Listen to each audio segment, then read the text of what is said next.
हरे Krishna, Radhe Radhe. Daily motivation की आज की वीडियो में आप सभी का स्वागत है। आज जो कहानी हम सुनने जा रहे हैं, यह कहानी है विश्वास की, जो हमें ईश्वर से जोड़ता है। इस विश्वास की डोर इतनी पक्की हो जाती है कि ईश्वर को भी सभी परंपराओं और मान्यताओं को जोड़कर भक्त के लिए आना होता है। आज की हमारी कहानी है कृष्णा की। कृष्णा, जो कि एक मासूम बच्चा था, उसे भगवान कृष्ण अपने बड़े भाई लगते थे। बड़े ही भोलेपन से वह उन्हें गोपाल भैया कहकर बुलाता था। कृष्णा को जन्म देते समय ही उसकी माँ गुजर गई और बाद में पिता का भी स्वर्गवास हो गया था। बस एक बूढ़ी दादी थी। बेचारी दादी और पोता बड़ी मुश्किल से जी रहे थे। जब कृष्णा 5 साल का हुआ तो दादी को उसकी पढ़ाई लिखाई की चिंता हुई। उन्होंने एक गुरुकुल में गुरुजी से प्रार्थना की।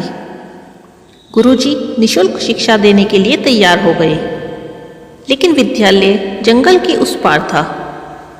कृष्णा और उसकी दादी जंगल के इस पार गांव में रहते थे। जंगल बहुत घना था और हिंसक जानवरों से भरा था। कृष्णा गुरुकुल पहुंचेगा कैसे, यही सोचते सोचते दादी लौट रही थी। साथ में कृष्णा भी था। दादी उसे रास्ते पर घर से विद्यालय तक का रास्ता दिखाती और समझाती चली आई। कृष्णा तो गुरुकुल जाने के लिए बहुत उत्साहित था। बूढ़ी दादी समझती थी कि जंगल पार करना कितना कठिन है। दादी और पोता घर आ गए। अगली सुबह कृष्णा को विद्यालय जाना था। दादी का तो मन भर आया।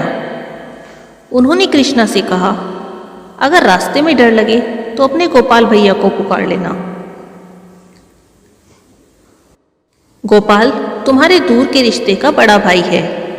उसी जंगल में गाय चराने आता है। सहायता के लिए बुलाओगे तो आ जाएगा। कृष्णा खुश हो गया कि मेरे गोपाल भैया सहायता के लिए आ जाएंगे। कृष्णा जंगल में दादी के बताए रास्ते पर बढ़ने लगा। आज अकेला था, पहला दिन था, उसे डर लगा। उसने जोर से पुकारा, गोपाल भैया तुम कहाँ हो? मुझे डर लग रहा है, आप मेरे पास आ जाओ। उस जंगल में तो लेकिन उसकी अपनी ही आवाज गूंज गई। 5 साल का छोटा सा बालक कृष्णा डरता सहमता अपने रास्ते पर बढ़ता जा रहा था। थोड़ी दूर और आगे चला तो जंगल और घना हो गया। कृष्णा ने फिर आवाज लगाई, गोपाल भैया तुम कहाँ हो? मुझे बहुत डर लग रहा है, आ जाओ। दादी तो कह रही थी कि तुम बुलाते ही आ जाओगे।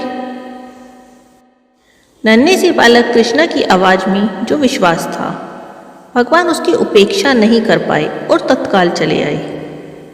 कृष्णा को अपने कानों में मुरली की धुन सुनाई दी। कृष्णा को जो जंगल अभी तक डरावना लग रहा था, अचानक बहुत मनोरम हो गया। जंगली जानवरों की आवाजें बंद हो गई। उनकी जगह पर गायों और बछड़ों के रंभाने की आवाजें आने लगी। कृष्णा ने देखा तो दूर से एक 14-15 साल का किशोर बांसुरी बजाते हुए चला आ रहा है। कृष्णा बिना कुछ कहे ही समझ गया कि यह उसके गोपाल भैया हैं। बालक कृष्णा दौड़कर गोपाल भैया के गले लग गया।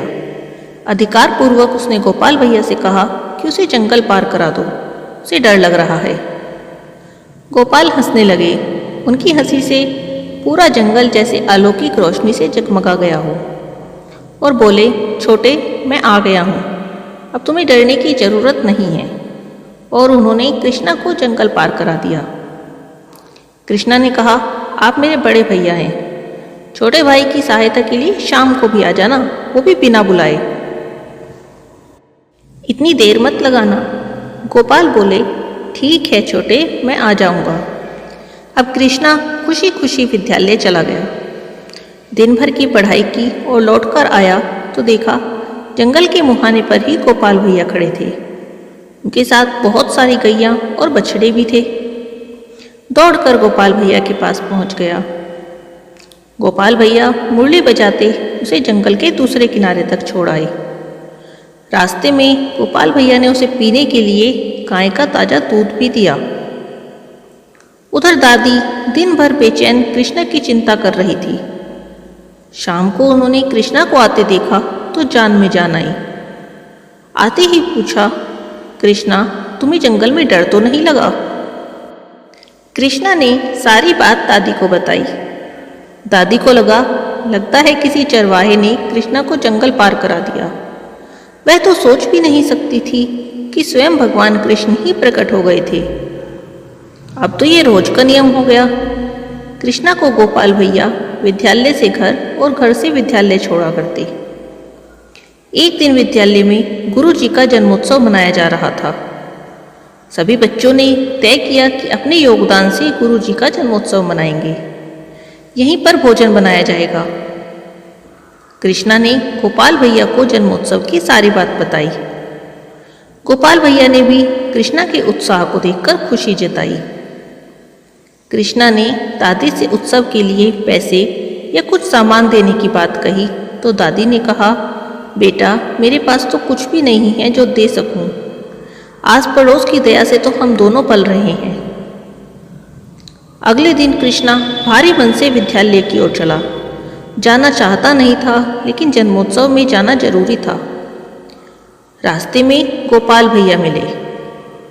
उन्हें देखकर कृष्णा ने रोज की तरह खुशी जाहिर नहीं की। गोपाल भैया समझ गए कि आज छोटा दुखी है। उन्होंने भोले बनकर कृष्णा से पूछा, छोटे, तुम दुखी क्यों हो? तो कृष्णा ने अपनी गरीबी की सारी बात बताई। उसकी आंखों में आंसू आ गए। यह बात उसके गोपाल भैया से नहीं देखी गई। उन्होंने एक छोटी सी मिट्टी की लुटिया में दूध भर दिया और कृष्णा को दे दिया। कृष्णा खुश हो गया कि चलो, आखिर अब उसके पास कोई उपहार तो है। उसे खाली हाथ विद्यालय तो नहीं जाना पड़ेगा। गुरुजी की पत्नी को उसने वह दूध की लुटिया दे दी।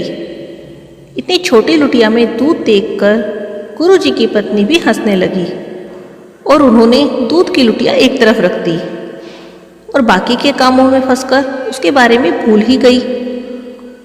कृष्णा जानना चाह रहा था कि उसके उपहार का क्या इस्तेमाल किया जा रहा है।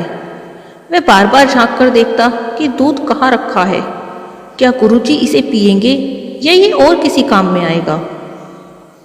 गुरु माता से भोलेपन में उसने यह बात कई बार पूछ भी ली। इससे नाराज होकर गुरु माता ने दूध की वह लुटिया उठाई और खीर के बर्तन में पलट दी। सोचा कि लुटिया खाली हो जाएगी तो उठाकर फेंक दूंगी और कृष्णा को भी यह संतोष हो जाएगा कि उसकी दूध का इस्तेमाल खीर बनाने में हो गया है।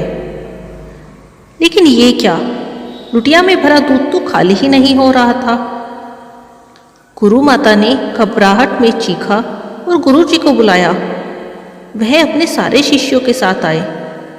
उन्होंने देखा कि दूध की लुटिया का दूध अगर खीर में डाल दिया जाए तो भी दूध की लुटिया ज्यों की त्यों भरी हुई है, खाली ही नहीं हो रही है। उस दूध से एक के बाद एक बहुत सारे बर्तन भर गए। जो भी देखे हैरान हो जाए कि ये क्या हो रहा है, कहीं कोई माया तो नहीं। थोड़ा डर भी लगने लगा। गुरुजी ने कृष्णा से इस बारे में पूछा तो उसने गोपाल भैया की सारी बात बता दी। गुरुजी ज्ञानी पुरुष थे, तुरंत समझ गए कि यह तो लीलाधर की लीला है। उन्होंने तुरंत ही कृष्णा के चरण पकड़ लिए और कहा कि मुझे भी अपने गोपाल भैया से मिलवाना। बालक कृष्णा ने संध्या काल में लौटते समय गोपाल भैया से अनुरोध किया कि वह आ जाएं, लेकिन भगवान आज नहीं आए। कृष्णा ने गोपाल भैया से अनुरोध किया कि वह गुरुजी और बाकी शिष्यों को भी दर्शन दे, लेकिन गोपाल भैया ने उन्हें इस स्वरूप में दर्शन देने से इनकार कर दिया और दूर से ही एक ज्योति के रूप में दर्शन दिए। कृष्णा के साथ गुरुजी और उसके सभी साथियों का जीवन धन्य हो गया। यह कहानी भक्ति और आस्था की एक ऐसी सुंदर कथा है जिससे भगवान के प्रति समर्पण और पक्का हो जाता है। विश्वास बन जाता है कि भगवान अपने भक्त को दर्शन देने के लिए, उसकी मुसीबतों में सहायता करने के लिए जरूर आते हैं। हरे कृष्णा, राधे राधे।